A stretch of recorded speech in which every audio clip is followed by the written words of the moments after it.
es el Megalo Sábato en Grecia, mañana la Anástasis, la gran fiesta de la resurrección. ¿Y qué tiene que ver esto con el teatro antiguo? Pues tiene que ver, tanto que Aristóteles hablaba del poder catártico que tenía el teatro, ¿no? El teatro obraba este milagro en los espectadores, viendo escenas atroces, viendo situaciones de sufrimiento exagerado. Uno al final sentía alivio en sus propias penas, ¿no? Es decir, podemos decir en cierta medida que salían un poquito resucitados del teatro. Bueno, entonces yo mi exposición, vamos a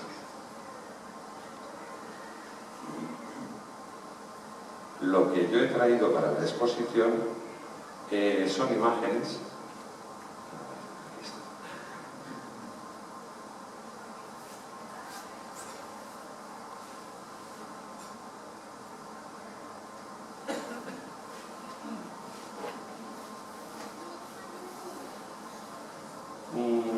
Primero hacer un breve recorrido sobre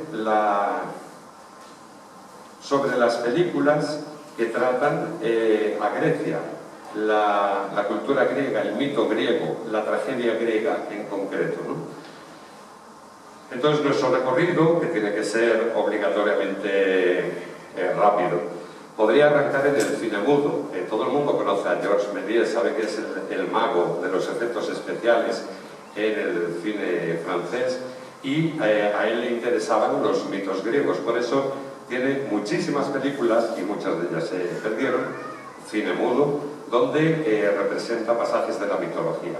Pero también en Grecia se probó a filmar. Aquí tenéis una imagen del Prometeo encadenado del año 1927, rodado por Cassiadis en el marco de unos festivales que se celebraron en Delfos, porque el poeta Sikelianos, con su esposa Eva Palmer, quería resucitar la antigua tragedia. Entonces hicieron una representación, y esto prácticamente es teatro filmado, pero bueno, ya para aquella fecha se pudo filmar entre distintas cámaras y se hizo un montaje, es decir, que luego se estrenó como película. Pero bueno, estamos hablando como de los rudimentos del cine griego. También, un poco experimental, es esta otra película, Daphnis y Chloe, del año 1931, que Orestis Laskos, un poeta griego, artista, hace inspirándose en una novela pastoril de London, de igual título, Daphnis y Chloe, y bueno, pues rodado en parajes naturales. Hollywood, que buscaba guiones, ve en el mito clásico la mejor forma para lanzar a sus estrellas, ¿no? Así que, qué mejor reclamo que una Venus reencarnada, por ejemplo, en Ava Gardner, en películas de los años 40, blanco y negro, que lo que buscaban era ensalzar el Star System. Y ya nos adentraríamos en los años 50, donde la película de Ulises, Helena de Troya, Alejandro Magno, empiezan a llenar las pantallas de toda Europa. Son películas de bajo presupuesto que en Estados Unidos funcionaron muy bien y propiciaron el nacimiento de lo que se conoce como peplum, un género de aventuras pseudo-histórico, podríamos decir, ¿no? Donde lo más importante va a ser exponer los músculos del héroe de turno. Da lo mismo que sea griego, que sea Fidípides en la batalla de Maratón, Hércules, Perseo, o que sean personajes bíblicos también, ¿no? Ahí tenemos películas de Sansón, de Goliat. Bueno, pero Grecia descubrió otro camino de acercamiento al mito griego, y lo tenemos, por ejemplo, en una película de Yorgos Zavelas. En el año 1961, Zavelas se propone filmar la Antígona de Sófocles. Este director, Zavelas, que era muy popular en Grecia y además llegó a ser el director del Centro Cinematográfico Griego, cuenta que él estaba dentro de los niños que habían ido a contemplar ese Prometeo encadenado de Esquilo que habíamos visto en Delfos. Se quedó tan impresionado que él sabía que tenía que intentar llevar a la pantalla un mito, una tragedia griega. Bueno, pues contó con Irene Papas en el papel protagonista. Por cierto, que ella de esta película no estaba muy contenta, decía que al verse no se reconocía como una buena Antígona. Y esta película pues llegó al Festival de Berlín, es decir, que en los festivales de Europa se empezó a conocer este nuevo cine griego. Al año siguiente, Michael Kakoyannis, del que hablaremos hoy un poquito más, la vuelve a contratar a la misma actriz, Irene Papas, y le da el rol protagonista en la película de Electra. Y ese mismo año, estamos hablando del 62, Anna Sinodinou interpreta otra Electra, no la de Eurípides, sino la de Sófocles, en otra versión, pero esa es teatro filmado. También en el año 62, Gilles Dassen, que iba a ser el futuro marido de Melina Mercuri, decide adaptar un libreto que había escrito la novelista Margarita Liberati sobre el mito de Hipólito y Fedra, y contratando actores de fama mundial, Ralph Lalón, Anthony Perkins, le da a Melina Mercuri el papel protagonista en esta nueva Fedra. Una película que no funcionó muy bien en aquella época, porque bueno, pensaban todos que Dassen la hacía sobre todo para glorificación de Melina Mercuri. En ese mismo año, una producción Peplum, filmada en Grecia, El León de Esparta, tiene el mérito de que el reparto es griego, la música es de Manos Hatzidakis, está rodado allí mismo en Grecia, y esto hace de este Peplum pues una película bastante digna. Y en el año 63 tenemos esta producción de Las Pequeñas Afroditas, diríamos en castellano. Es una producción que hace Kundros, basado en textos pastoriles, también en aquella novela de Daphnis y Chloe que veíamos antes, y en Teócrito. También Italia se suma al carro. Los grandes Inis, Fellini, Pasolini, tenemos muchas adaptaciones de tragedias griegas, en este caso Claudia Cardinale, haciendo una versión basada precisamente en el mito de Electra, Orestes y Electra, modernos en la época actual. Pasolini, en su búsqueda de caminos por los mitos antiguos, los mitos griegos, hace una adaptación bastante extraña del texto de Sófocles, de Edipo Rey, filmando este Edipo, el hijo de la fortuna, que bueno, pues, se estrenó como cine de autor que era en salas pequeñas, y en el año 69 Irene Papas protagoniza una versión televisiva para la RAI en Roma de La Odisea. Circuló una versión en película en cines, pero de esa yo no he conseguido ver ninguna adaptación, era como un condensado de toda la serie. Para algunos es la serie sobre la Odisea de Homero mejor filmada.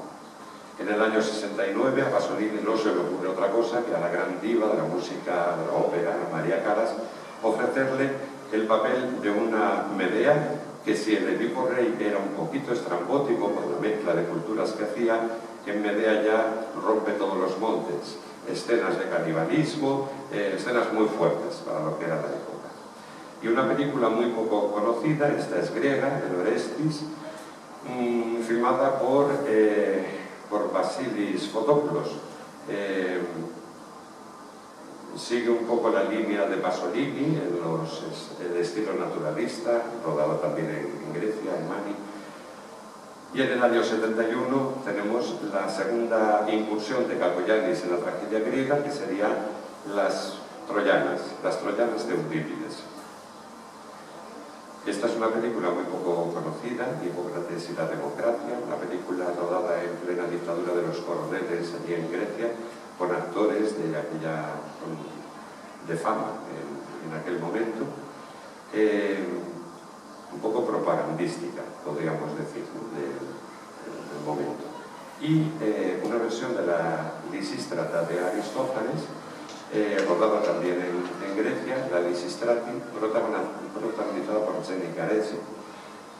Tenemos el cine de Theo Angelopoulos, pero ahí ya no nos podríamos detener porque entonces ya haríamos una sesión diferente. En la película Los comediantes hace también una relectura del mito de Orestes y Electra. Y en el año 77, tercera adaptación de Cacoyanis sobre texto de Eurípides, en este caso Ifigenia, la titula así, basada en la Ifigenia en Áulide de Eurípides. Con reparto griego, esta película, igual que Electra, llega a las puertas del Oscar, está dentro de las nominadas como mejor película de habla no inglesa de aquel año, en los 77 estamos hablando. Y esta es otra adaptación que hace Gilda Sen con Melina Mercury sobre la Medea de Eurípides, Gritos de pasión, así es como se conoció en Grecia, es Krapigi Gneikon, que sería Grito de mujeres. Y luego tenemos películas que son, bueno, más modernas, otras visiones, por ejemplo, sobre las vacantes de Eurípides. Tenemos esta película de Costas Ferris, o Babylon se titula. Y tenemos otras películas, ya entrando en el cine griego más moderno, que se atreven con relecturas un poquito más difíciles. En una era en la que estamos, como todos vemos, de la nueva épica digital, con las versiones de Troya y de la destrucción de Troya, tenemos esta Estrela, por ejemplo, dirigida por Panos Koutras.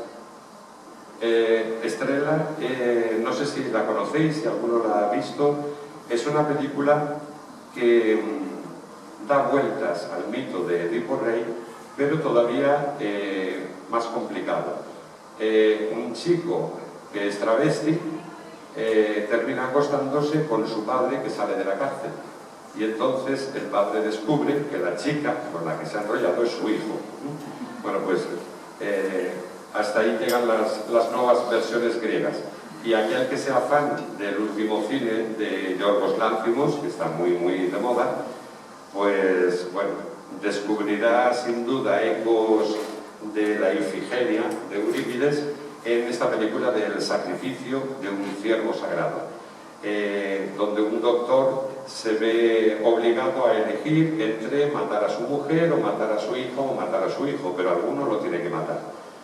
Y si no lo habéis visto, pues os recomiendo que la veáis. Es una película un poco turbadora, pero es una lectura inteligente. No sé si os han repartido un tríptico al entrar. Bueno, ahí tenéis la filmografía, bueno, los títulos que yo he seleccionado ahí, que son de los que os he puesto imágenes, y de muchos de esos títulos, pues yo me he ocupado en algunas publicaciones. Entonces, si alguno tiene interés, pues con poner mi nombre y tal, le sale la página esta. Hay una página en internet que es Academia Educación, pues ahí está todo. Yo todas las cosas que publico las subo ahí, ¿no? Para que el que quiera leerlo, pues pueda tener más información. Entonces, en cada una de ellas, pues tampoco me puedo detener. En una segunda parte yo quería presentaros un poco a Cacoyanis. Estoy hablando un poco rápido porque es que me parece que tengo como poquito tiempo, entonces para las cosas que yo quería contar he puesto ahí unos libros que no sé si veréis bien. Son unos libros para que veáis que la película de Electra, la que vamos a ver hoy, está muy de actualidad. De hecho, la están reponiendo en muchísimas universidades como material didáctico para los alumnos. En Grecia la siguen reponiendo, hasta yo creo que hace 2 años estaban proyectándola en el Teatro de Vidauro para todo el público. Y bueno, pues por ejemplo, hay el libro que es un poquito más grande, es un homenaje que hicieron a Irene Papas en el Festival de Tesalónica del año 97, y curiosamente la fotografía de la portada de ese libro es el perfil de Irene Papas con el pelo corto, ese perfil que a partir de esta película se hizo emblemático, es un momento, un fotograma de la película de Electra. En este otro pequeñito, el primero que está a la izquierda, de la revista que hacen en la Universidad de Granada, Metacinema, se ve también otro plano de la película. Es un detalle de la mano de la reina Clitemnestra, que está en el prólogo de la película que vamos a ver. Y además de la obra de Eurípides, que está ahí en versión en castellano, hay un libro que salió editado hace un mes, que es de un profesor norteamericano, especialista en teatro griego, y él hace una introducción a la Electra de Eurípides. Bueno, pues habla de muchos aspectos, un libro que está muy interesante. Y utiliza también, curiosamente, fotografías de la película Electra para tratar el tema de la reflexión clásica, es decir, que esta obra, que quizás durante muchos siglos no se conoció, en este momento, pues gracias a esta película, la gente la puede seguir oyendo y disfrutando. Bueno, ¿y quién es Caco Yanis? Yo a Caco Yanis no lo conocí en persona, me carteé con él y alguna vez he escrito por ahí que cuando a la gente le hablas de Caco Yanis o se ríe, lo cual indica que es que no sabe quién es Caco Yanis, o enseguida dice, ah sí, el de Zorba, el griego. Y esa es la película que lo hizo famoso, pero claro, Caco Yanis es mucho más que Zorba, el griego. De hecho, los críticos cinematográficos opinan que Caco Yanis no brilla especialmente por la película de Zorba el griego, sino que quizás son anteriores las películas que hizo pues, más importantes. Vamos a Caco Yanis.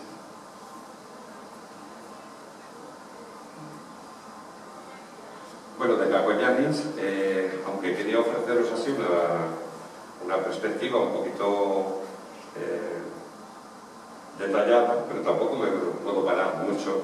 Caco Yanis es conocido en Grecia prácticamente a partir del año 1955.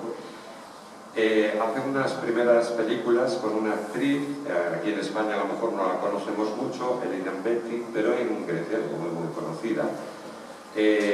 Para ella y para Dimitris Horn hizo una comedia sobre un cantante al que le tocaba la lotería, una película pues muy normalita, pero que en Grecia fue un boom y fue la primera película que rodó. La siguiente película que rodó fue Stella. Stella es la primera película de Melina Mercouri. Muy poca gente apostaba por Melina Mercouri como actriz. Lo había intentado, cuentan algunos biógrafos, incluso ella misma, creo que en Nací Griega lo dice, le habían hecho pruebas de fotogenia y decían que esos ojos tan grandes y sobre todo la boca que tenía, eso en cine no iba a resultar bien. Sin embargo, Caco Yanis le da el papel protagonista de Stella, que es una cantante de los Musukia, y tiene un final muy trágico. Por eso, en Grecia, las películas de Caco Yanis empiezan a tomarlas como que son las nuevas tragedias griegas. La siguiente película que filma, por ejemplo, que es Tokoriche Metamabra, que sería la muchacha de negro, es también una película pues, muy triste. Es una chica, su madre viuda, y bueno, hay muertes de niños pequeños, una muerte accidental, es como muy triste. Casi de luto, y ya hasta el momento final parece que no va a haber solución. Y otra película, esta es de la siguiente que firma con él y Lambetti. Con esto os quiero decir que Michael Caco Yanis es uno de los representantes del nuevo cine de los años 50 y es el primero prácticamente que traspasa todos los festivales de cine de Europa y hasta llegar a Estados Unidos. Era un gran amigo de George Cukor, de Katharine Hepburn, por ejemplo, pero en Estados Unidos no consiguió que ningún estudio le financiara ninguna película. Así que él decidió pues, hacer carrera en Grecia. Y así va filmando una serie de películas hasta adentrarse en los años 60. También, vamos, que en mis publicaciones hay mucha información sobre cada una de estas películas. Recurrentes los temas trágicos en él, siempre la figura de los niños, por ejemplo, de las mujeres como los grandes sufridores, ¿no? Y este tándem que tenéis aquí mágico, Michael Caco Yanis con Irene Papas y con el compositor Mikis Theodorakis, se lanzan en el año 1962 en la aventura de hacer esta traslación cinematográfica del texto de Eurípides.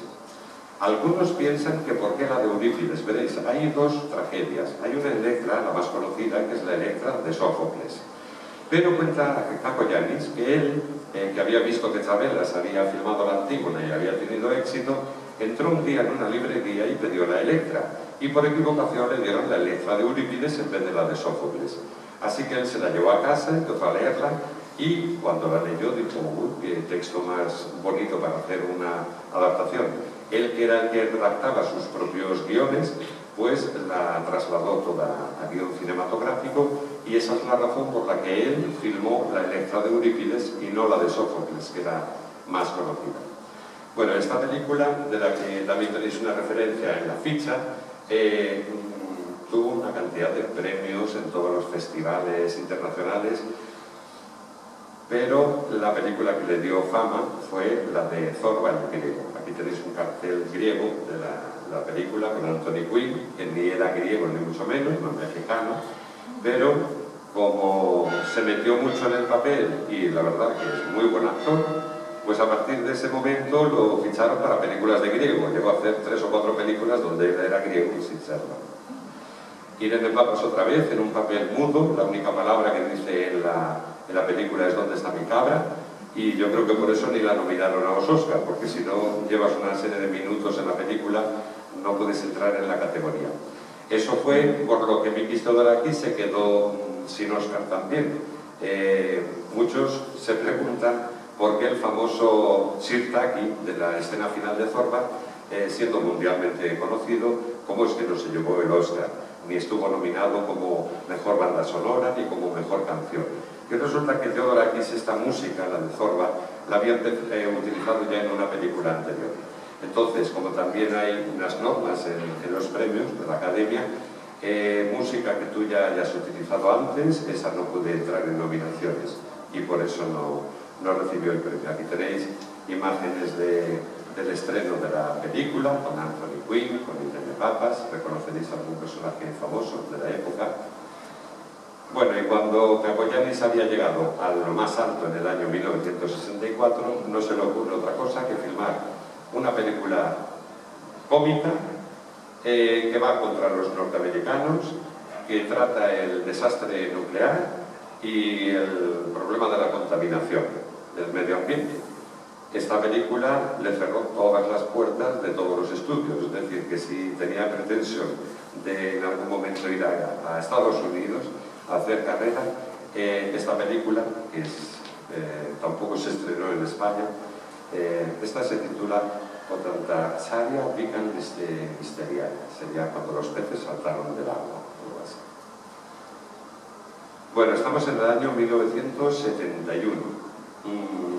Caco Yanis, en este momento, se ha ido de Grecia por la dictadura de los coroneles, se ha enterado en París, en un hotel, estaba al lado de Aristóteles Onassis, y se entera del levantamiento de los coroneles, y él, que había llevado la obra de las Troyanas de Eurípides a los teatros de Italia, de Francia y de Estados Unidos, decide congregar en algún sitio a 4 grandísimas actrices para filmar esta nueva adaptación sobre un texto de Eurípides.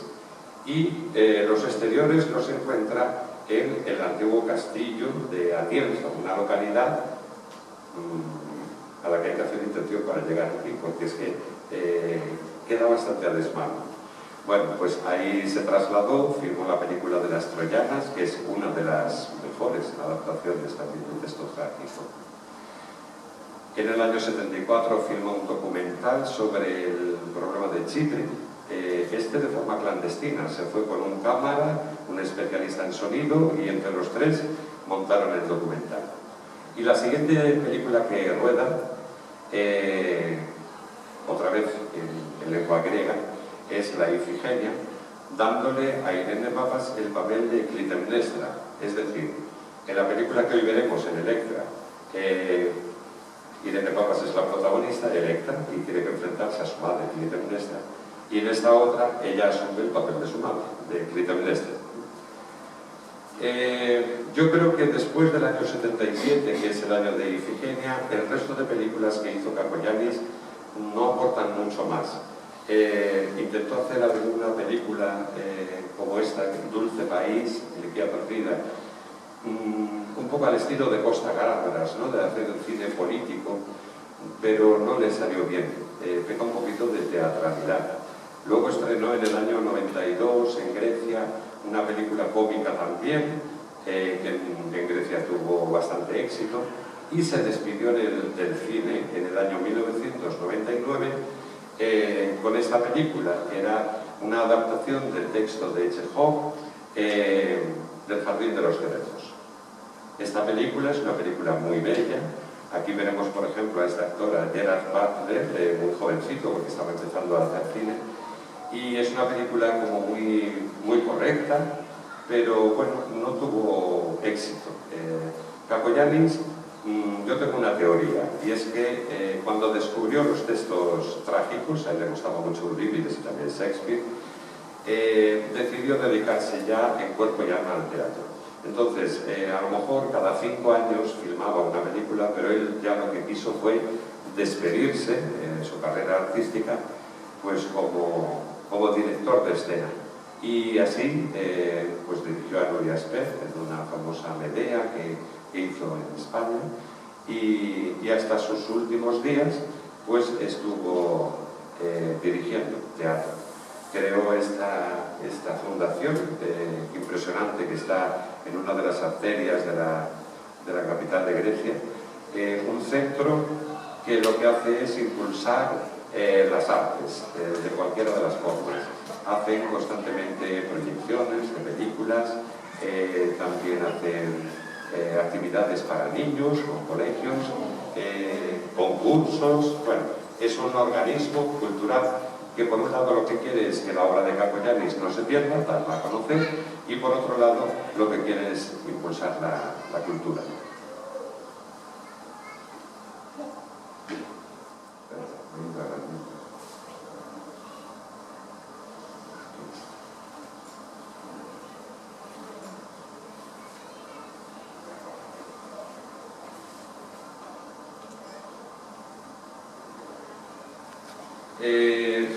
Yo qué sé, a ver, ¿qué os cuento de Electra? Electra es, dentro de las películas de cine griego, pues una de las mayores obras de arte que tenemos. Una película concebida no solamente para lo que son los actores protagonistas, sino que hay un coro de mujeres que acompaña a la protagonista. El pueblo hace también estas funciones del coro. En la tragedia griega no solamente estaba la figura del actor, el coro era importante. Es una película que está muy cuidada en todos sus aspectos. Kakoyannis, que alterna cine con teatro, veréis cómo utiliza planos muy especiales, movimientos de cámara. Le gusta tanto utilizar la cámara al hombro para seguir a los personajes y llevarnos a sensaciones de vértigo, como hacer encuadres muy artísticos, colocar a los actores en figura triangular, o colocar a las mujeres del coro en línea, haciendo figura. Cuida todos esos aspectos. Del vestuario, del atrezo, se encargó un artista que era muy conocido, Spiros Vasilis, pintor fundamentalmente, y diseña pues los trajes de los actores fundamentales. Aquí tenéis a Yanis Vertis, que todavía vive, sigue haciendo teatro en Grecia, y esta era una de sus primeras películas. Irene Papas ya era una actriz en aquel momento consagrada, aunque no se conocían con Kakoyannis, y ella no se conocían personalmente. Quedó con ella para ofrecerle protagonizar la película. Junto a ellos están grandes del teatro de Grecia, como Aleka Katseli, que es la mujer que veis, es la que interpreta a Clitemnestra, a la madre. Fijaos, por ejemplo, en el decorado del palacio de Micenas, que está inspirado pues, en frescos de pintura griega antigua, aunque a él lo que más le gusta es rodar en exteriores. A Kakoyannis le gusta que se oiga el agua, que se oiga el canto de los pájaros, y por eso rodaba siempre, normalmente, con el sonido en directo, no doblaba luego las películas. No solamente actores consagrados, porque luego, al lado de de la actriz Danica Katselio, que es la que hace de Clitemnestra, tenéis, por ejemplo, un gigoló, Fibo Kratsis, que es el que hace el papel de Egisto, es el papel del malo, es el amante de la reina Clitemnestra y el que ayuda a matar a su marido, al rey Agamenón. Son los adultos, ¿no? Bueno, pues contrató a ese gigoló. Luego tenemos a Takis Emanuel, que hace del papel de Pílades, un papel, como veréis, bastante importante, porque es un papel mudo, no dice en la película absolutamente ni una palabra, pero en muchas escenas nos lo presentan como un elemento importante de la tragedia. Y lógicamente el peso de la obra recae en Irene Papas, con escenas que Kakoyanis también se inventa. Vamos a ver, Kakoyanis lo que hace es adaptar el texto de Eurípides, pero el texto, según está cuando uno lee la obra de teatro, eso no se puede llevar al cine tal cual. Por ejemplo, por las partes del coro, todos los cantos corales, eso si lo llevas a la pantalla, primero son un aburrimiento. Y a ver quién es el guapo que lo consigue filmar y que eso quede cinematográfico. Entonces, Kakoyanis resta las partes del coro y luego incluye escenas que no estaban en la obra original. Estoy pensando, por ejemplo, en el prólogo de la película, que está filmado al estilo del alemán de Eisenstein.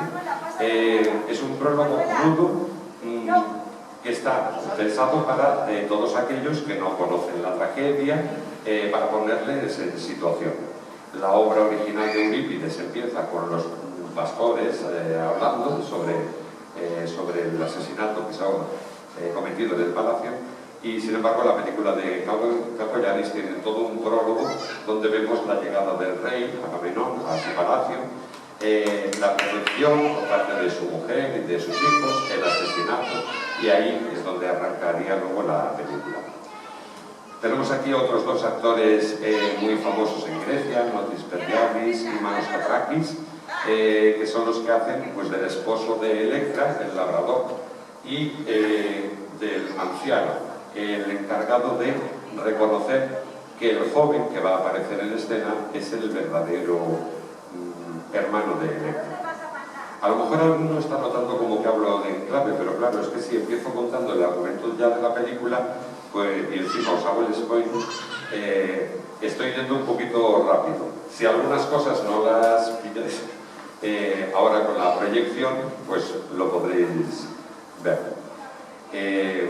Os estaba diciendo la importancia de los actores, la forma característica en la que Kakoyanis filma y luego pues, escenas tan importantes en el teatro como podría ser esa de la anagnórisis, donde el pastor descubre que el joven que aparece en escena diciendo que viene a dar noticias de Orestes es el propio hermano de Electra, Orestes.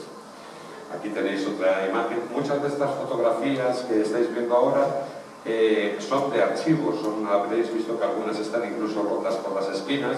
Son fotografías de colecciones privadas, o sea que no son imágenes, algunas sí, bajadas de internet, pero muchas son de archivo. El momento más poderoso de la película, a mi modo de ver, es el último agón, la última escena, que protagonizan Electra y Clitemnestra. Ahí veis una contraposición incluso estética. Vemos a una hija destronada, casada a la fuerza con un pastor para que si tiene hijos no pueda heredar el trono, y eso pues, se lo va a echar en cara a su madre, porque él dice que ha hecho de ella una muerta en vida.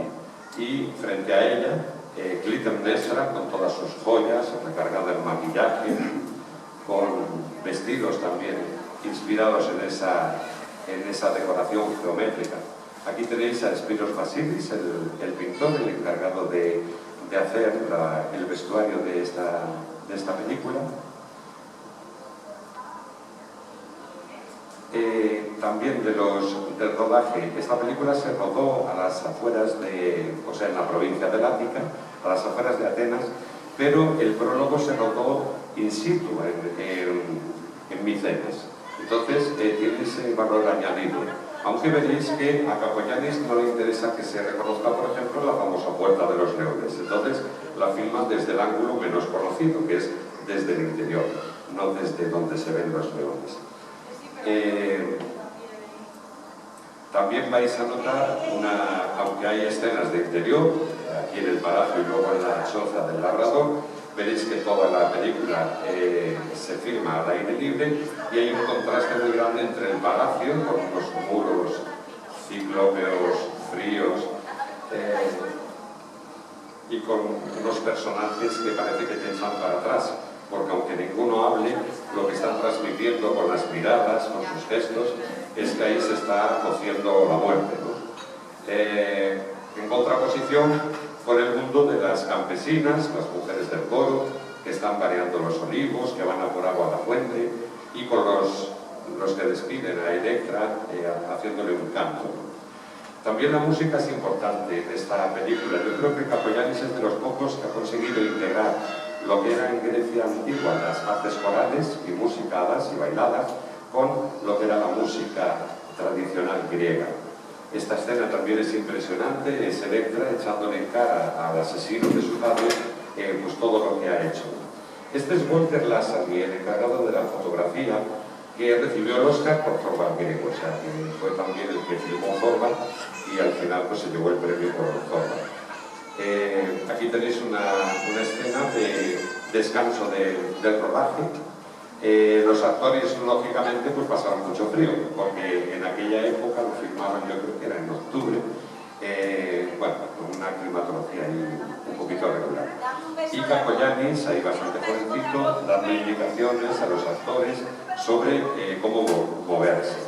Kakoyannis, cada película que filma lo hace como un autor omnisciente, entonces se mete en las cuestiones del vestuario, ensaya con los actores todo, desde los gestos, la forma de declamar, y luego es él el encargado de montar la película, de la edición, cosa que en Hollywood no le permitía nunca. O sea, a él le gustaba concebir la película, escribirla, contratar a los actores, filmarla él en primera línea, no dejar nada en segundas manos y al final meterse él en el laboratorio, hacer los cortes, con el montaje y hacer el estreno de la película. Bueno, y aquí tenéis algunas imágenes de la repercusión en el año 1962 de esta película en la prensa griega y aquello que yo os decía del perfil de Irene Papas. Esto es, nada, un segundito de la película en un momento en el que Irene Papas está esperando que llegue su madre para matarla, simplemente. Bueno, pues ese rostro de Irene Papas con la mirada perdida se convierte en la portada de la banda sonora de la película, que también se editó aparte como un disco independiente. Ahí la tenéis en el cartel de su estreno en España, porque claro, esta película sí tuvo comercialización en España y además con mucho éxito. En distintos países, en Suecia, en Italia, bueno, pues siempre el perfil de Irene Papas. El tiempo se me va y a mí me gustaría pues comentaros más cosas, pero tampoco me da tiempo. ¿Por qué esto de la catarsis? La catarsis. Os decía al comienzo que se supone que la catarsis es la purificación del alma. El espectador se deja llevar por la trama, se ve inmerso en la película y al final alguna conclusión tendrá que sacar. A mí hay muchas cosas que me gustan de esta película, pero algo que siempre me sorprende porque de las veces que la he puesto con mis alumnos, como que cada vez vemos cosas nuevas. Precisamente eso es lo que hacen los clásicos, ¿no? Que permiten muchas lecturas. Kakoyannis no cierra la película de Electra como la obra tampoco, ahí se escapa. En la obra original, Eurípides hace salir a escena a dos dioses, a Castor y Pólux, y Kakoyannis piensa que ese final para una película es lo más opuesto a lo que él quiere, que es crear el realismo. Entonces, él quita de escena a los dioses y nos presenta un final que es un final abierto. Entonces, cada uno luego sacará su conclusión. Yo hace tiempo, ya os digo, después de ver muchas veces esta película, llegué a una conclusión. Y es que lo que quiere Cacoyanis transmitir es que la violencia engendra violencia. Y eso es lo que él quiere que al final resuene en el espectador. Electra, ¿de qué va? Pues Electra comienza con el rey Agamenón, que viene de la guerra de Troya. Su mujer lo está esperando para llevarlo al baño y ahí asesinarlo con su amante Egisto. Y sus hijos, Electra y Orestes, tienen que ir al exilio hasta que se hacen mayores y deciden vengarse. Bueno, pues ellos matan a Egisto, luego matan a su propia madre, ya os he contado toda la película. Y hay una escena muy bonita, veréis, en la que los dos actores, los dos hijos, se ven la sangre de sus manos. Y entonces, después de verse la sangre de sus manos, se retiran el uno del otro.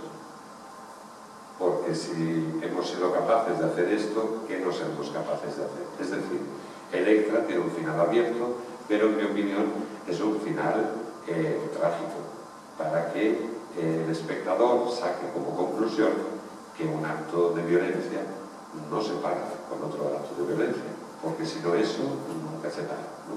Sería un poco como la lección, la violencia engendra violencia. Es decir, que el espectador, y eso espero que pase hoy, saldrá de la sala purificado y en cierta medida un poco resucitado, decidiendo que al final a su suegra no la va a matar, porque no es la solución. Bueno, pues muchas gracias por escucharme y espero que os guste la película.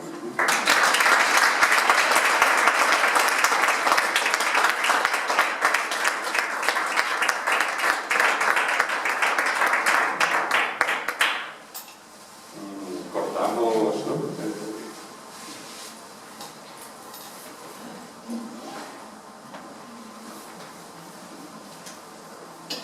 Porque decían antes algo de debate, pero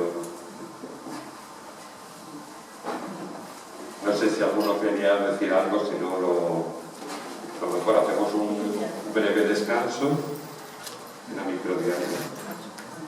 La película es a las 6 de la tarde, a las 7 de la tarde, ¿no? Entonces, si alguien quiere hacer una pregunta, quizás puede hacer, el que quiera ver un poco las piernas y puede hacerlo. La película se proyecta arriba, por la puerta. Bueno, pues entonces me parece cortamos y vamos subiendo.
Está muy bien hecho.